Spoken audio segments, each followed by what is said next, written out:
cómo ha comenzado,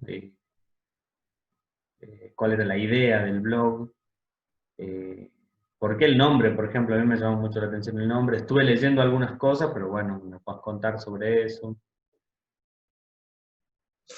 Bueno, la publicación, que es una revista en papel, estamos hablando de una revista en papel, que tenía como anexo un blog, en ese momento no se proponía como revista digital, no era una revista digital, era una revista en papel. Surgió a partir de la iniciativa que tuvimos varias personas, entre ellas Denis León, César Juárez, Ingrid Placeriano, que se sumó un poco después, María José Cisneros y otras personas más. Surgió por la iniciativa de ese grupo. Ese grupo vino de la organización de un café literario que se hacía, o sea, se inició ese grupo en un café literario que se hacía en la disquería All Music. La Mirá disquería All vos, Music quedaba en la calle 25 de Mayo. ¿de qué año estamos hablando? El café literario lo organizábamos César Juárez y yo en el año 2000. Ajá.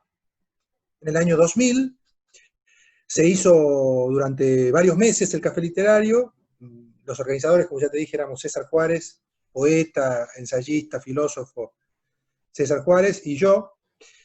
En ese momento, bueno, nosotros queríamos promover lo que se producía en ese momento en el país y en Tucumán, y organizamos este café literario, y en ese marco invitamos en ese momento vivía Samuel Skolnick, y vivían músicos y escritores, pensadores, digo, porque el café no era solamente para poetas o escritores, sino que era un café que invitaba a distintos sectores de la producción, ¿no? Cultural. Y desde ese café surgió la idea, o sea, ahí nos vinculamos y nos leímos entre nosotros y leímos, por supuesto, la producción que llegaba a nuestras manos, y de ahí se desprendió la idea un poco más tarde, unos años después, porque nos seguíamos reuniendo. Yo escribí una novela en ese marco, en las reuniones que hacíamos, las reuniones que hacíamos nosotros, el grupo que organizaba el café. Es decir, que fue un grupo para la mayoría fue muy fructífero, muy productivo, muy entusiasta además, y en ese marco surgió la idea de hacer una revista. Y a la revista en papel le pusimos como nombre 1300 kilómetros. En ese entonces yo recuerdo que salía la revista que organizaba Pablo Donzelli con otras personas, Trompetas Completas. Claro, actaba trompeta. Bueno, en ese entonces salía esa revista, Pero y en ese marco también, sí, el año del que largan 1300 kilómetros, ¿cuál es? ¿En qué año en fue? 2007, Claro, 2007, bien, bien. 2007. Y bueno, en realidad salieron 3 números en papel, fueron nada más que 3 números. Era una revista que era muy costosa de solventar, digamos, para solventarla. Nosotros trabajábamos con publicidades, buscábamos publicidades. Lo que sí estaba claro desde el comienzo, lo que estuvo claro desde el comienzo, es que queríamos hacer una revista de la cultura de Tucumán y del norte del país, fundamentalmente del norte del país, pero de la cultura, no solo de la literatura. Es decir, a mí me interesaba discutir, problematizar, dar lugar, difundir, pero también discutir y problematizar la cuestión de qué significaba ser un músico, un pintor, un cineasta, un dramaturgo en ese entonces en Tucumán, y cuáles eran nuestros ancestros, nuestros maestros, nuestros precursores, como diría Borges.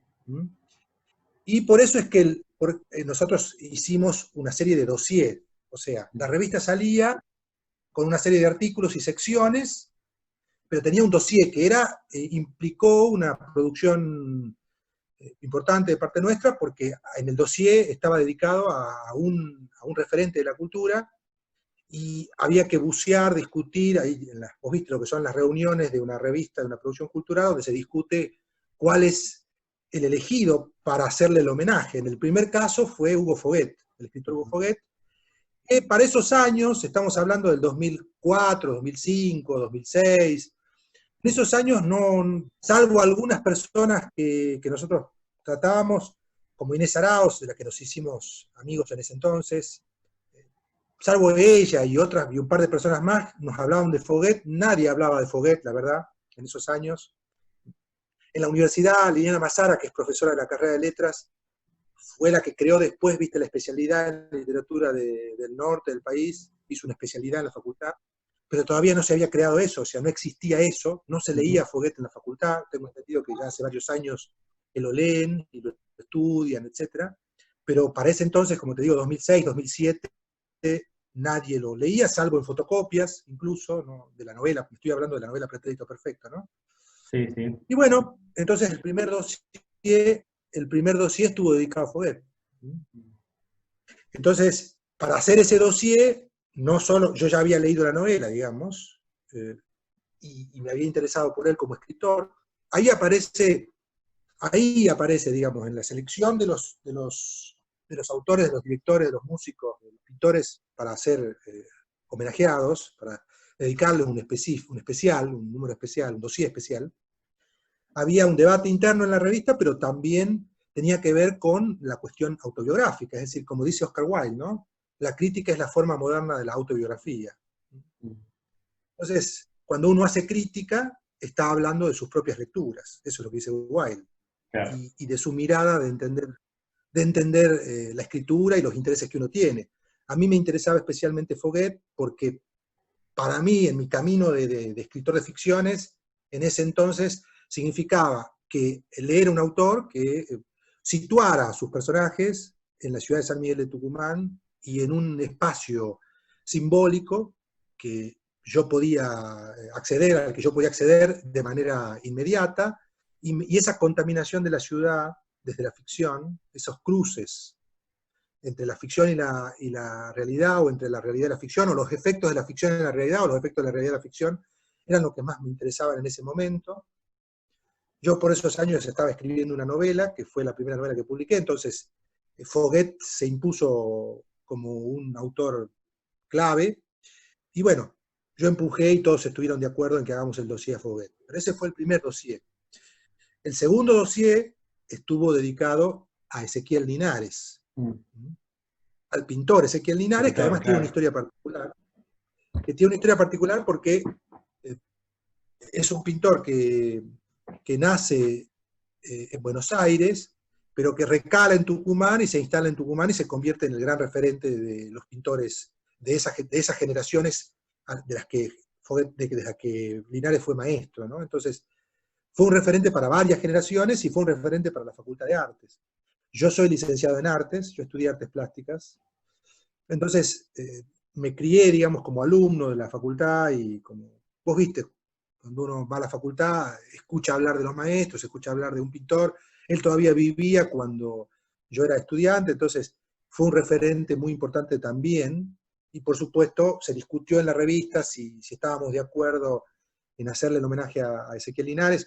Para cada dossier hacíamos entrevistas, escribíamos, se le pedía a un especialista del área, a un crítico de arte o a un artista que escribiera testimonios, hiciera un perfil, etc. O sea, el dossier tenía perfiles, tenía entrevistas, tenía artículos de análisis, tenía recuperación del pasado histórico, cultural respecto de ese artista, o sea, había un trabajo de investigación para armar el dossier, que no lo hacía obviamente yo solo, sino que al contrario, participaban todas las personas que integraban el equipo de trabajo.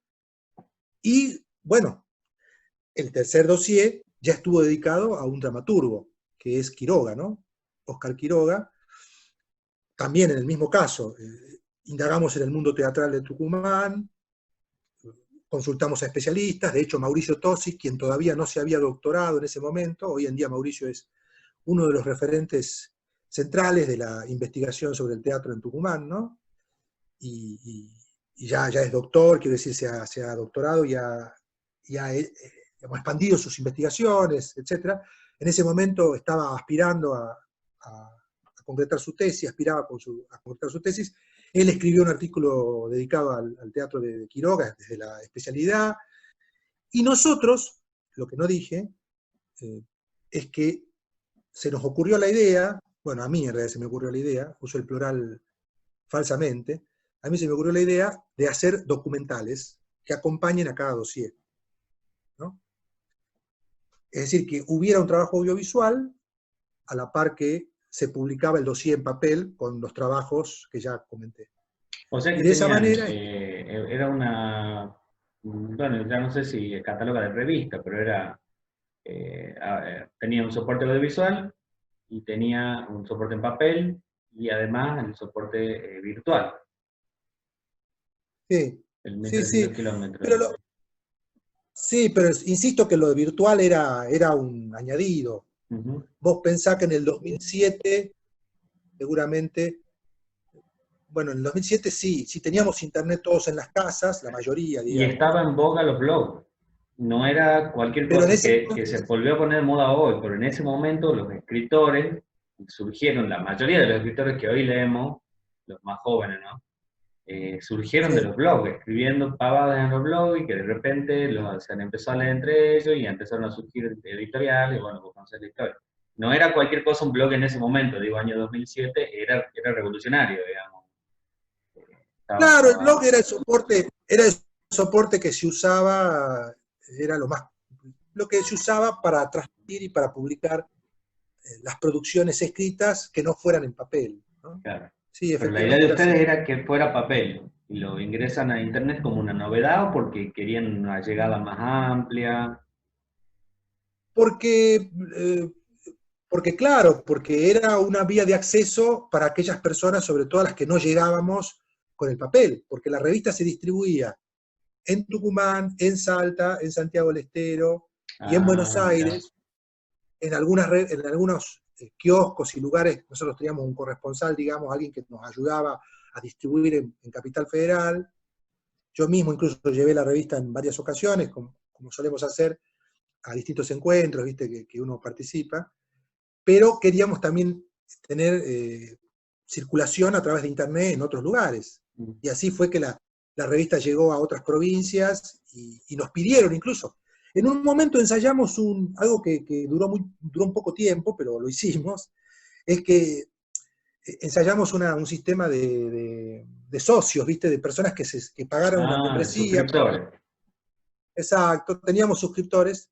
Teníamos una suscriptora de lujo, Lucía Piosek, la filósofa, que Ajá, ella, me acuerdo que ella nos dio el dinero y se suscribió a la revista, y para nosotros fue un gran logro, claro, porque, bueno, todos la admirábamos, ¿no? Como pensadora y como autora. Había sido profesora, yo estudié filosofía también, entonces había sido profesora mía. Entonces para nosotros era una gran alegría que ella se claro. suscribiera, en fin. Y desde el comienzo la idea fue hacer un puente Buenos Aires-Tucumán y después otras provincias, ¿o cómo surgió esta idea?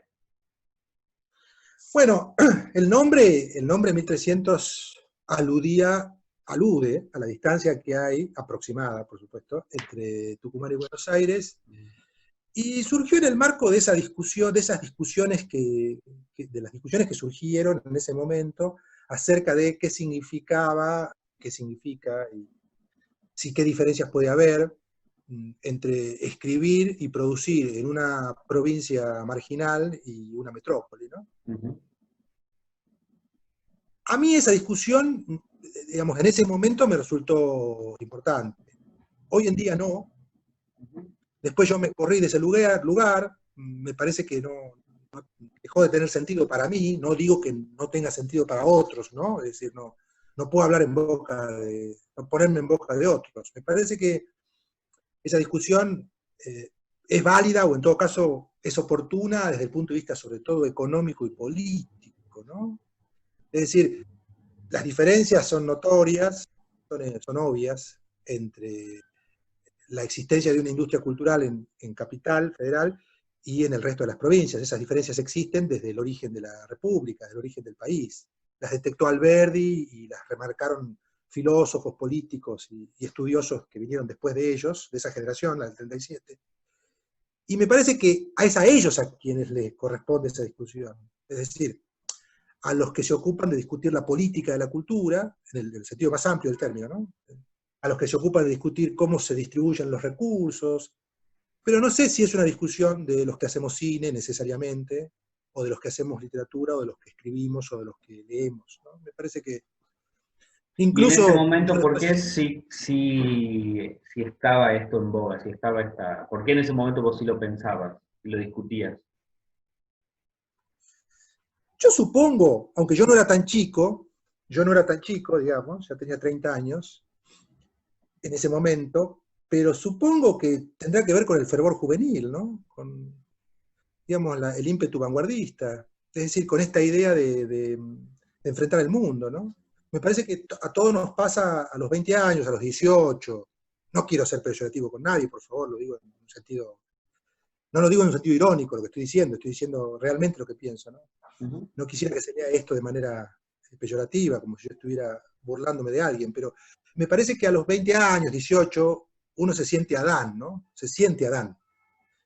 Se siente el primer hombre, se siente el que descubre el mundo, el que inventa el mundo, se siente que se lleva el mundo por delante, que puede enfrentar todo y puede incluso destruir todo y que la clave está en la destrucción, ¿no? Y que es necesario destruir para luego crear.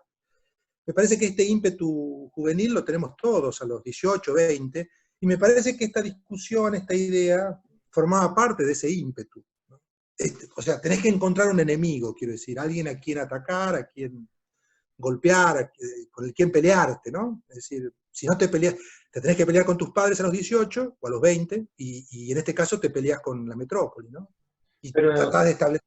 1300 kilómetros alude más bien a un puente o a un recorrido que hay que hacer para llegar hacia, o de alguna manera, no dice en la distancia que hay de acá a Córdoba, digo, no, no es como con otra provincia cualquiera, sino como que hay una fijación de alguna manera con Buenos Aires que entiendo tiene que ver con este planteo que hasta el día de hoy sigue siendo uno de los, si no es un límite, es un punto de llegada, ¿no? De los artistas y de la cultura del provinciano. Pero digo, no suena como a destrucción, como lo plantean, sino más bien a otra cosa. Mirá ¿Cuál era el qué debate entre interesante. ustedes en ese momento? Mirá qué importante lo que vos decís, qué bien que lo planteás, porque en realidad se puede leer como un puente, ¿no? Ujú. Yo recuerdo no haberlo leído como un puente, o sea, tengo ese recuerdo, y me parece que los que estábamos en la revista no lo leíamos como un puente, sino que en todo caso veíamos como una distancia, no infranqueable, no una distancia infranqueable, sino que una forma de establecer distancias, justamente de mantener las Ah, distancias, mirá es decir, vos. nosotros estamos acá y ustedes están allá y nosotros tenemos una forma de posicionarnos respecto de la cultura, nos sabemos el margen, o sea, somos el margen y tenemos autoconciencia del margen y queremos mantener esas distancias. Y por eso te digo que había parte de ese ímpetu juvenil, ¿no? Pero eso forma parte en mi caso, forma parte del pasado. Ujú. No me Hoy ya no lo interesa ves así. ahora. Hoy, ¿cómo lo planteas? No, yo creo que un escritor no, un escritor o un cineasta o un pintor o un músico, a mí no me interesa precisamente la cuestión geográfica, es decir, me parece que uno puede colgar en YouTube la película que hizo y puede ser vista en Tanzania, en Estocolmo o en Frankfurt. No, no importa dónde la colgás, ¿no? Es decir, me parece que sea central el lugar donde es colgada la película. Lo que sí me interesa son las devoluciones o las recepciones en los distintos contextos. No porque no hubiera diferencia entre un punto y otro, sino porque en realidad la emisión del mensaje puede distribuir, desde la emisión del mensaje puede distribuirse en distintas direcciones, en distintos sentidos, sin desconocer las condiciones materiales desde donde se hace la emisión de los mensajes. Evidentemente hay condiciones materiales, pero como te decía hace un momento, me parece que la discusión sobre cómo modificar las condiciones materiales de los que producen mensajes es una discusión que no le compete necesariamente al escritor, en tanto y en cuanto no es el actor central de la industria cultural, sino que le compete a aquellos que discuten esas cuestiones acerca de cómo se conforma una industria cultural, que en este caso vendría a ser los legisladores, los Claro, gobernantes y los directores de políticas culturales. Es claro, decir, claro. que vendrían a ayudar o no, y nosotros podemos contribuir en las discusiones, por supuesto, pero yo tengo que dedicarme a escribir o a hacer cine, ¿no?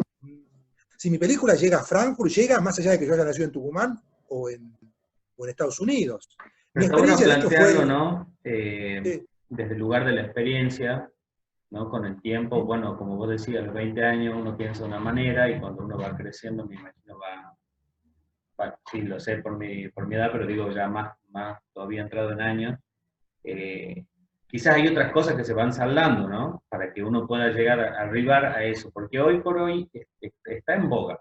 Y es válido, me parece, pensarlo en quiénes está en boga este pensamiento, que por ahí es en los más chicos. Y te lo preguntaba a propósito de un artículo que el mes pasado o el anterior me largó en la papa de Víctor Sí, Redondo. ¿Lo conoces a Víctor?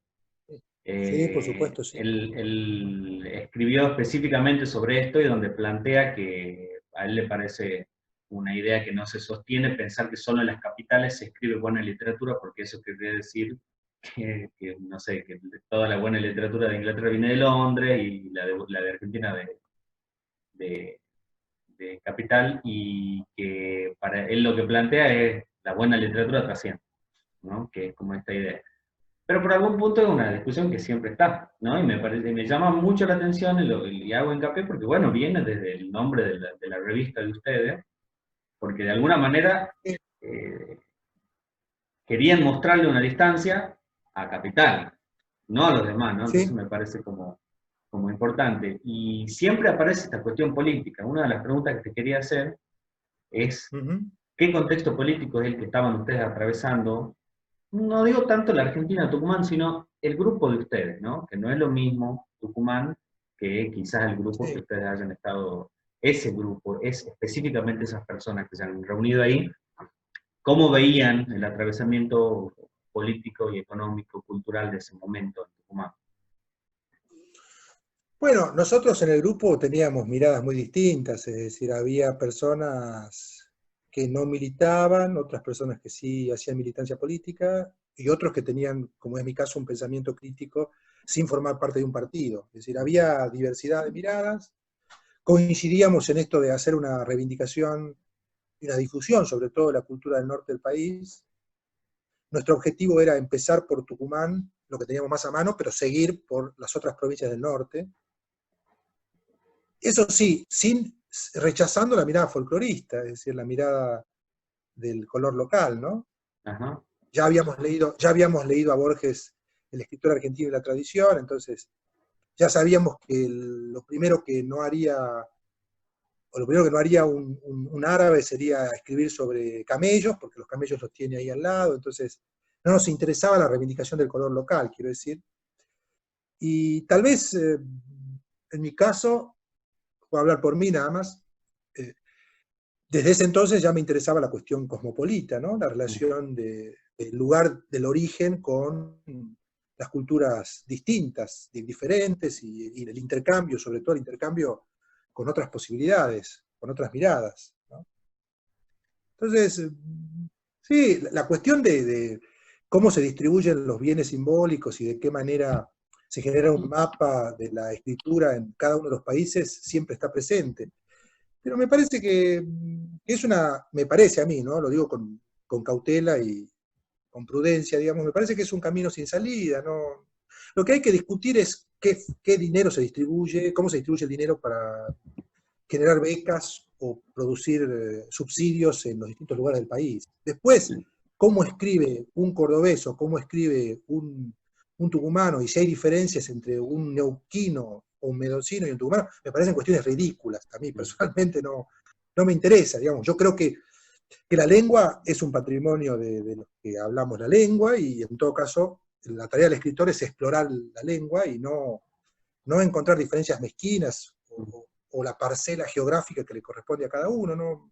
No. Yo siento que leerlo a Quevedo, o leerlo a Borges, o leer a Shakespeare, los tengo a la mano y quiero ver qué puedo hacer con ellos, digamos, qué me pueden enseñar, qué me pueden deparar, ¿no? Entonces, no me siento limitado por nada. Me parece que, como decía Juan José Saer,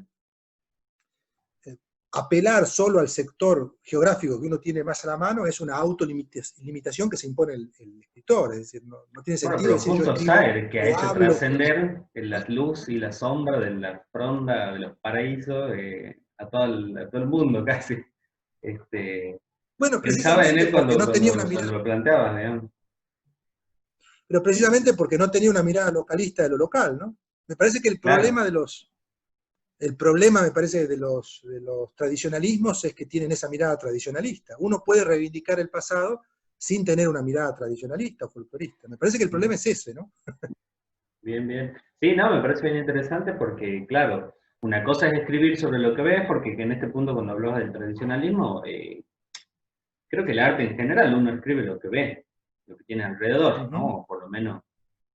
Pero bueno, no es lo mismo hacerlo como lo ha hecho Saer, no es lo mismo Ujú. hacerlo como lo ha hecho José Hernández, y no es lo mismo, no sé, un ejemplo más eh, nuevo de la aventura de la China Iron de la cabezón cámara, qué sé yo, ¿no? Hay otra forma. Eh, Está buenísimo esto que decís de no quedarse con eso. Una cosa es lo que estás viendo, pero bueno, Saer describió como describía, no sé, el simbolismo francés, esta cosa del detalle, con el detalle. Eh, Bueno, tenés el caso de Foguet, ¿no? sí, Foguet pensaba en eso, que como Foguet quiere, ha implantado acá y ha dicho, bueno, sí, yo no, está bien, voy a hablar de lo que está a mi alrededor, pero lo voy a decir de tal modo, lo comparan con Joyce, tucumano, latinoamericano, claro. ¿no? Es como bien interesante. Este, pero bueno, en la cuestión esta que te preguntaba sobre el contexto político, creo que sí es una Sí, discusión política, ¿no? La de Buenos Aires sí, o las provincias, y que en algún sí, sí. punto creo que es una llegada fácil decir es porque no tenemos recursos. Sí, podemos Ujú. poner por ahí otras cuestiones, ¿no? Que ahora con Internet están un poco más saldadas, pero que en el momento este donde estaba la revista, creo que no. Una cosa eran los blogs, Ujú. hoy tenemos videollamadas donde yo puedo tener talleres, donde puedo tener clases incluso hacer carreras a distancia, que en ese momento, bueno, no. Y hay una discusión ahí en cuanto a los recursos, en cuanto al material que circula, en cuanto a... Bueno, que hoy por hoy hay ciertas librerías hablando de SAER, y te encontrás un par Ujú. de libros, y ni siquiera los más conocidos, o sea, los más relevantes, por decir un autor, ¿no? Y seguramente en Buenos Aires recorres alguna librería y encontrás toda la colección de Cis Barral, no sé. Eh, Creo que si hay ahí una distancia, que yo lo pensaba, bueno, ¿cómo habrá sido en ese momento para que ustedes hagan este enganche con la capital? Sí, Eh, mira, en mi caso, en mi caso una clave me la dio Piglia. Ricardo Piglia vino a dar un curso, no sé si fue en el 2002 o 2000, sí, 2002 me parece. Y yo le pregunté cómo veía él la relación esta, estoy hablando del año 2000, 2001, 2002, ¿no? Y él me dijo, mira, yo tomo la referencia de Saer, me dijo. Saer no pasó por Buenos Aires y directamente se fue a París, claro, se fue a Francia. a la otra gran metropolitana. Claro, pero lo que me quería decir él es que no hacía falta pasar por Buenos Aires. Eso, eso me dejó a mí como mirada, ¿no? Como una mirada que había que desprenderse de los lugares. En todo caso, había que buscar referentes de escritura, referentes simbólicos. Yo le pregunté qué opinaba él de la tensión capital-provincia o capital, metrópoli, márgenes, y él me dijo, mira, Saer nació en un pueblo de Santa Fe y se fue a vivir a Francia y trabaja allá y no tuvo que pasar por Buenos Aires. Claro, Me parece que ahí se desarticuló de alguna manera ese discurso, se desarticula de alguna manera ese discurso que pone en tensión permanente. La claro, tensión existe sin duda alguna en términos materiales, en términos claro. concretos, en términos de Sí, sí, política, en términos de falta de recursos, pero la escritura no, la escritura puede ir un poco más allá de eso. sí, sí. De hecho, de hecho, quiero decir, a ver, Agustina Basterrica, me acuerdo que en algún momento, no sé si ella me parece, me invitó, me acuerdo, a Así Sigue el del Conejo conejo Blanco. blanco. ¿Lo vi? Sí, vi que estabas ahí. Sí, sí. Me invitó, y yo no sentía que me invitara como un escritor que viene de Francia, ni que viene de algún lugar exótico. Yo iba a leer, es decir, viajé por supuesto, pero quiero decir, eh, yo no lo tomaba como que iba alguien, como un conejo negro que va a donde están los conejos blancos, ¿no? Es decir, no lo veía así. No, no, Y claro. pienso que ellas cuando me invitaron ella y Pamela Terlisi, ¿no? Que fueron tan Sí, sí. amables en ese momento. Me parece que también tiene que ver con la necesidad de generar un monstruo, ¿no? La idea de generarse el enemigo, la construcción Claro, del esto que enemigo. decías recién, que en ese momento había que construirse un enemigo, pero como te digo, parecía más un amigo al que querían llegar, o por lo menos desde el nombre, ¿no? Por eso preguntaba cómo lo pensaban ustedes. Por ejemplo, ¿qué repercusión tuvo? ¿Llegaron? ¿Tenían una tirada en Buenos Aires? ¿Hubo algún feedback desde allá o desde otras Sí, algunas provincias? personas sí, empezaron a colaborar, ahí aparecen algunas personas que colaboraron de otros lugares, reseñas que hicimos de otros autores de Buenos Aires, es decir, Claro, hubo porque un en un momento diálogo. estuve viendo en el blog que, en la revista en realidad, que ustedes plantean postales, que era incluir ya gente que no era del norte, como que de repente empiezan ustedes a Claro. federalizar. Sí, sí, sí, efectivamente, porque nos dimos cuenta que ese discurso tenía un límite, ¿no? Mira. Felizmente nos dimos Claro, pero cuenta. mirá qué lindo, digo, porque han tenido todo un acto, una actitud de hacer esta distancia y después se dan cuenta que en realidad esa discusión va por otro lado, o sea, como que Exacto, interesante, digamos. exactamente. Igual sí me parece peor esto de los dossiers, porque esto que decías recién de que había que generar como ciertos héroes, ¿no? Porque si los héroes Claro, que arman la literatura vienen de la capital y son, más atrás no me acuerdo, pero qué sé yo, Bioy, Borges, Ocampo arman la literatura argentina. Por otro lado, Arlt, bueno, los que están más marginales, pero que siguen siendo de allá. Digo, hay que armarse también, ¿no? Estos Foguet, que hoy decimos Foguet, y hoy yo fui a la librería de acá a buscarlo, ¿no? Y estaba ahí recién impreso, con pirámide de libros de pretérito perfecto, que bueno, en otro momento, como decís, vos no existís. Y hablando de Foguet, me acuerdo, hay una entrevista en página que le hicieron a Inés Arago hace poquito, que ella dice que alguien le dijo, no me acuerdo quién, que Buenos Aires es un invento de los provincianos, ¿no? sí, Como así para hacer la discusión, ella ni siquiera entró. Ella dijo, bueno, se manejó siempre así. Buenos Aires es un invento de los provincianos, me parece como. Pero decía esto de los dossiers, que interesante como lo han ido metiendo en la revista, armar cierto, darle la consistencia, ¿no? Porque pareciera que sí, mira, yo te diría que yo sigo haciendo ese trabajo de difusión a través de los documentales, porque sigo haciendo documentales. El domingo que viene se estrena el documental sobre Gropa, un poeta de Jujuy,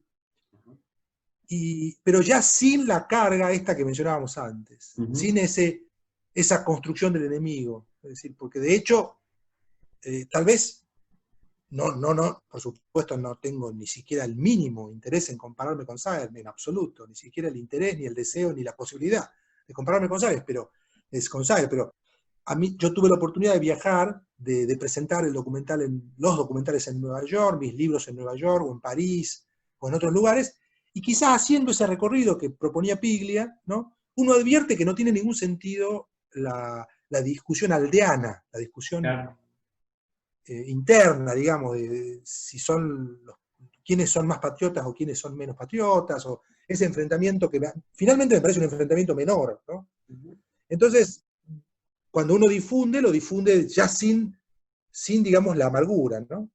Sin el espíritu de venganza, no, sin la claro, claro. construcción del enemigo, sin el fantasma del enemigo. Exacto. Fabián, ¿a quién estaba dirigido? ¿En qué público pensaban ustedes con 1300 kilómetros? Y bueno, nosotros nos dirigíamos fundamentalmente a un público que considerábamos que existía muy poco o que casi no existía, ¿no? Es decir, estábamos tratando parece una empresa muy ambiciosa, tal vez lo más probable, de hecho fracasamos porque sacamos 3 números nada más, o sea que evidentemente fue un fracaso, pero queríamos construir un lector porque no había un lector de las producciones locales. Como te digo, Uh-huh, a Foguet no lo leía nadie. claro.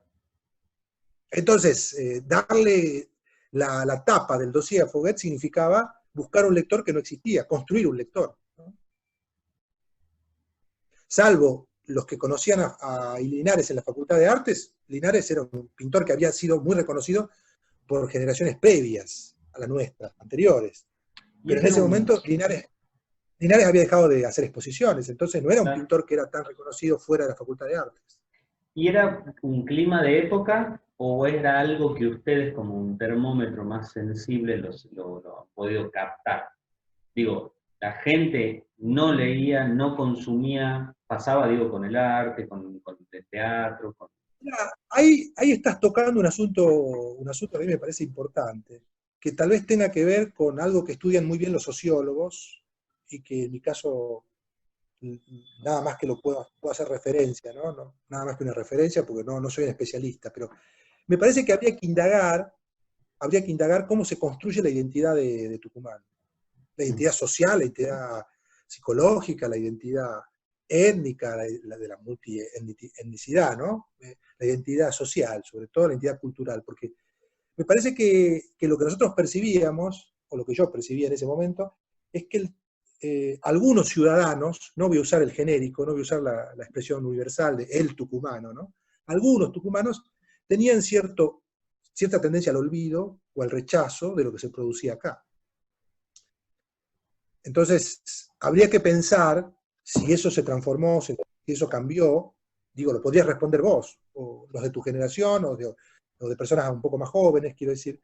¿Qué pasa con eso? Porque a mí me tocó viajar a Santiago del Estero para dar clases en la Universidad Católica, y yo tenía la experiencia con mis alumnos, que ellos tenían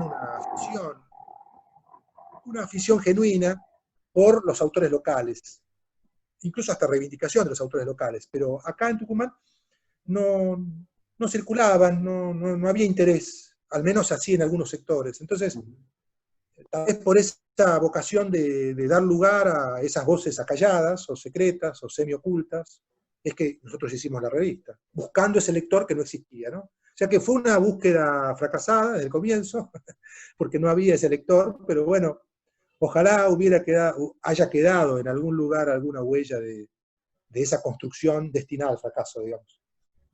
Claro, pero con el tiempo, ¿no? Mira, la papa, que en algún punto tiene un objetivo muy similar al que planteaban con 1300 kilómetros, está trayendo y reivindicando este movimiento de ustedes, que fue una reivindicación en su momento, ¿no? En su momento. Y creo que sigue siendo una pregunta, pero que sí está un poco más, para nuestra generación, digo, eso, tiene que existir, existe la papa, la revista tucumana, en la literatura tucumana, porque todavía sigue siendo un lugar medio de sombras al que se le da a los autores tucumanos, porque hablamos en general, a pesar de que algunos han triunfado en el exterior, a pesar de que hay reivindicaciones en el mismo Buenos Aires y qué sé yo, sigue siendo como, bueno, al tucumano todavía no puede llegar al nivel de los demás. Pero me parece que mucho menos, por eso preguntaba, ¿no? Hoy el clima no es ese. Al contrario, hoy hay editoriales, hablando de la literatura, hay editoriales tucumanas que se dedican a publicar a tucumanos. Sí hay una discusión y que de hecho en la Papa la damos a esta discusión y hay autores que escriben sobre esto, ¿no? Si por ahí en algún momento tenés ganas de revisar ahí algunos que nosotros hemos invitado a escribir sobre esta distancia o diferencia o perspectiva, que me parece bien interesante. Hay algunos que la ven, hay otros que no, hay otros que se declaran en que van a publicar gente de Tucumán y que van a reivindicar, hay otros que no. Hay editoriales actualmente que están haciendo convocatorias a nivel nacional, cuando siempre lo que se estila acá con las editoriales es darle lugar primero al tucumano, ¿no? Entonces, bueno, está bien interesante cómo con el tiempo, con los años, esto ha ido cambiando. Entonces vos decís que ha sido un fracaso. Han tenido tres números. ¿En cuánto tiempo se dieron estos tres números cada? ¿Cuánto salían? Bueno, empezó en el 2007 y dejamos de editar la revista en el 2009. Hicimos un encuentro que lo organizamos con un editor de Jujuy y un editor de Rosario y un editor de Córdoba. En el año 2009, en abril del 2009, hicimos un encuentro de editoriales. Y ese encuentro de editoriales nucleaba a revistas como Trompetas Completas. Trompetas llevó sus ejemplares, la revista que coordinaba, dirigía Pablo. Y hubo otras revistas de Jujuy, de Salta, de Córdoba, editoriales de Córdoba. Vino Osvaldo Aguirre, que era amigo mío, que es escritor y editor, que ahora vive en Buenos Aires. En realidad él es de Buenos Aires, pero vivía en Rosario en ese momento.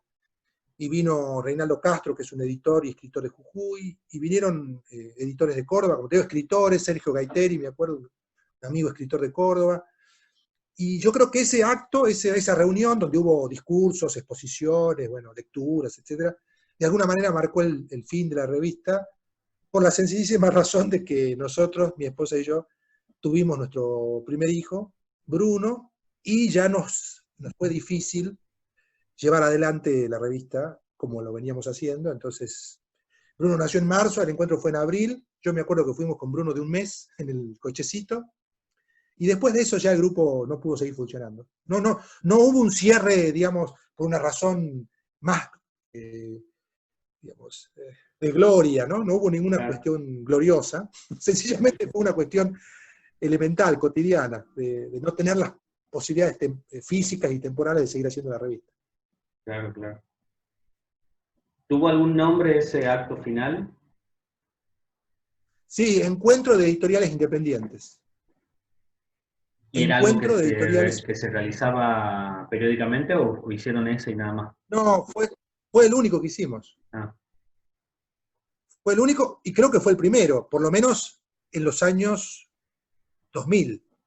Supongo que Porque habrá ahora habido otros encuentros. se hace uno que, si no me equivoco, se llama igual, ¿no? En estos años se estuvo ¿Seguro? haciendo un encuentro de editoriales independientes que se hace acá. ¿Seguro? Seguro. Yo te digo la verdad, estoy total y absolutamente desconectado de lo que sucede acá en Tucumán. No sé nada de nada. No participo de nada, sencillamente porque tengo hijos en edad escolar y hasta hace un ratito estuve haciendo, por eso te pedí que cambiemos el horario, viste, de 3 a 5, porque estaba haciendo tareas con Bruno que tiene 11 años, estábamos leyendo La Carta Robada, el cuento de Poe. De Poe, mira. Sí, estuvimos leyendo ese cuento, así que no puedo participar en nada. Sí trabajo mucho, sobre todo con Buenos Aires y con Nueva York, es decir, ese es mi trabajo cotidiano, semana a semana. Por eso quizás te decía que tal vez al haberse eliminado las distancias, como vos mismo lo mencionabas hace rato, por el trabajo por el mail, a través del mail, el trabajo por el chat o con la videollamada, o sea, reivindicar un espacio geográfico me parece hasta, lo digo con todo respeto, ¿no? Hasta ridículo, digamos, porque si yo tuviera ahora que esgrimir, por ejemplo, en contra de Buenos Aires, o si yo escribo para Perfil, por ejemplo, ¿qué sentido tendría que yo diga? ¿Entendés? No, sí, claro, no sé. claro. ¿Cómo era en el momento de las Claro. reuniones?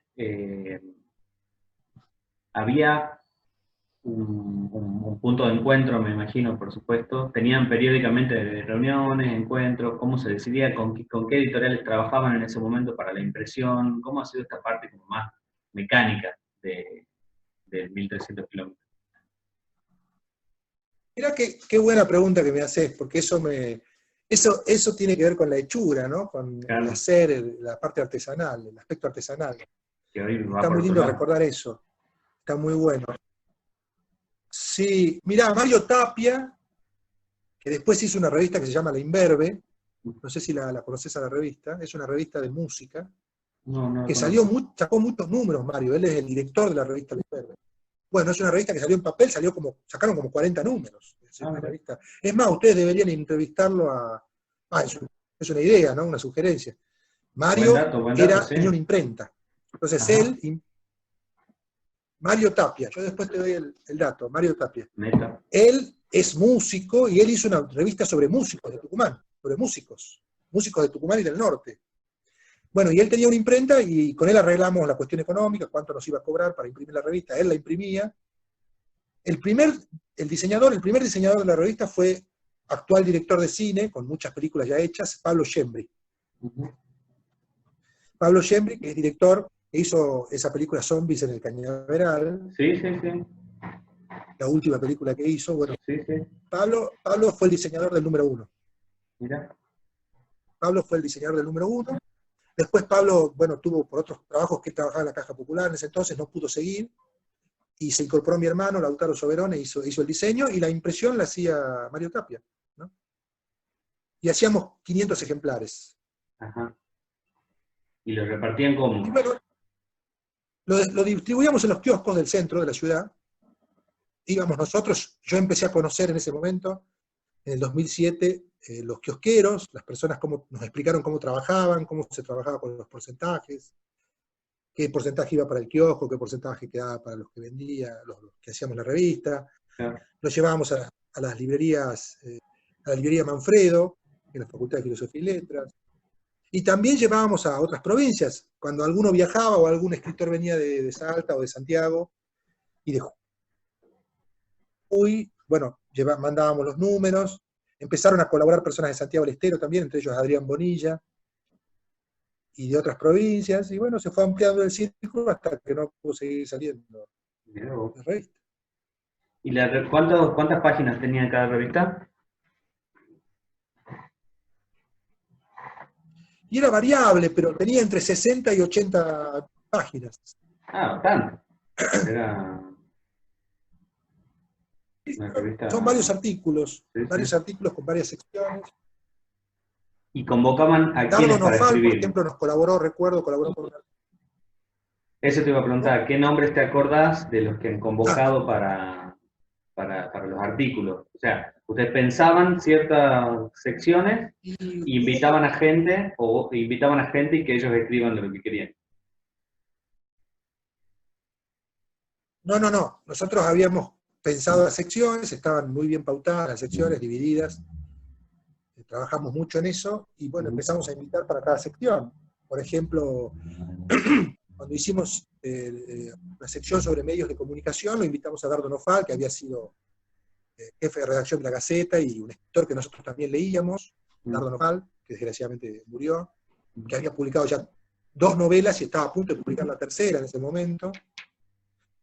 Y nosotros le hicimos una entrevista por un lado, y por otro lado le pedimos un artículo. Después estaba Marcos Rosenberg, que también le hicimos una entrevista. También estaba en la revista entrevistada en ese momento, que después fue reivindicada en la facultad y lo estudiaron, Sara Rosenberg, de quien nos hicimos amigos. En realidad mi esposa había estudiado la obra de ella, y después cuando viajamos a España estuvimos con ella. Hace poco, antes del COVID, estuvimos en Madrid, en la casa de ella.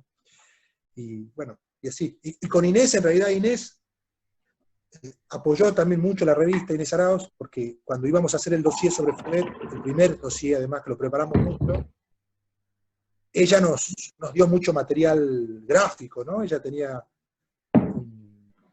una serie de documentos, imágenes, fotografías, etc. Y nos colaboró con mucha información para investigar y hablar con las personas indicadas, Noralia Javif, que en ese momento trabajaba en La Gaceta todavía, Álvarez Sosa, que no estaba enfermo, también hizo una entrevista para la revista, que además fue grabada y después fue incluida en el documental que se llama Hugo Foguet, el latido de una ausencia. Cuando presentamos la revista, eso sí, hacíamos de cada acto, buscábamos que sea, como hacemos todos, digamos, buscábamos que en ese acto se pudieran vender las revistas. Haciendo una presentación de Tratábamos de cada... convocar a la mayor cantidad. De cada número, han hecho. Sí, Mirá vos. sí. ¿Y dónde la hacían? ¿Cómo era esa organización? Sí, porque además la hicimos en el Rouget, en el Centro Cultural Rouget, y además proyectábamos el documental. O sea, era una presentación de revista con proyección de documental. Ah, porque vos ustedes armaban el documental y salías junto con el número. O sea que Exacto. Se vendía la revista, el dossier adentro y un DVD. Ah, mirá vos.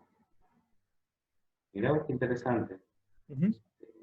Claro, entonces, hacían todo un acto, toda una presentación. ¿Y cuánto tiempo me has dicho que se llevaban para hacer todo este laburo? En esa época, y 6 meses. Cada 6 meses salió, mirá. 6 meses. Mirá vos. Sí. Bueno. Sí, para el documental sobre Quiroga no lo pudimos hacer, desgraciadamente, pero lo habíamos entrevistado a Rosita Ávila. Estamos hablando del 2008. Sí. Y al hijo de Quiroga, varias personas. Ya estábamos por armar ese documental y desgraciadamente no pudimos terminarlo. Ese documental no quedó. Los que sí quedaron y se presentaron fueron los otros dos, el de Foguet y el de Linares. Hay un documental sobre Foguet y hay un documental sobre Ezequiel Linares, que fueron hechos en el 2007 y en el 2008. Los dos documentales están subidos a YouTube. Al de Foguet lo vi, el de Linares no sabía que existía, pero al de Foguet lo vi. Sí, sí, sí. Justo hace un tiempo, así, de casualidad, lo vi. Fabián, como para ir cerrando, Sí. algo que se te ocurra de la revista, de ese momento, del momento en el que ustedes estaban, algún dato así que nos quieras regalar. Y bueno, en realidad la revista fue un momento feliz de nuestras vidas porque nos permitió discutir y pensar juntos, de manera colectiva, lo que se podía pensar, digo, en ese momento sobre la cultura del norte del país y la cultura del país. Me parece que fue muy, muy fructífero para nosotros, es decir, para nosotros como grupo, pero no porque tuviéramos una identidad fuerte como grupo. O sea, cada uno, digamos, éramos como un club de escépticos, diría yo, como un club de escépticos, entonces el escéptico siempre rechaza las posibilidades colectivas, pero dentro de ese escepticismo, hablo por mí sobre todo, ¿no? Eh, Me parece que algo muy valioso que quiero destacar es el trabajo colectivo. Me parece que siempre que se hacen trabajos colectivos se avanza mejor, ¿no? Yo estoy convencido de eso. Y de hecho, o ahí empecé a hacer cine, digamos, a hacer documentales, y es un trabajo que sigo haciendo, y de forma colectiva, porque no hay otra forma para hacer cine que colectivamente, y el cineasta tiene una diferencia con el escritor, tiene una ventaja que es ese trabajo colectivo. Lo colectivo, cuando se aunan creatividades, voluntades creativas, y van con un objetivo común, eso mejora siempre el trabajo que se puede hacer. Y eso creo que es lo que pasó con la revista, ¿no? Éramos varias voluntades que estábamos juntos en pos de un mismo objetivo y eso, por supuesto, mejora y aplana o disminuye al menos los defectos de cada uno de los miembros. Así es. Bueno, Fabián, muy interesante. Muchísimas gracias de parte de todo el equipo.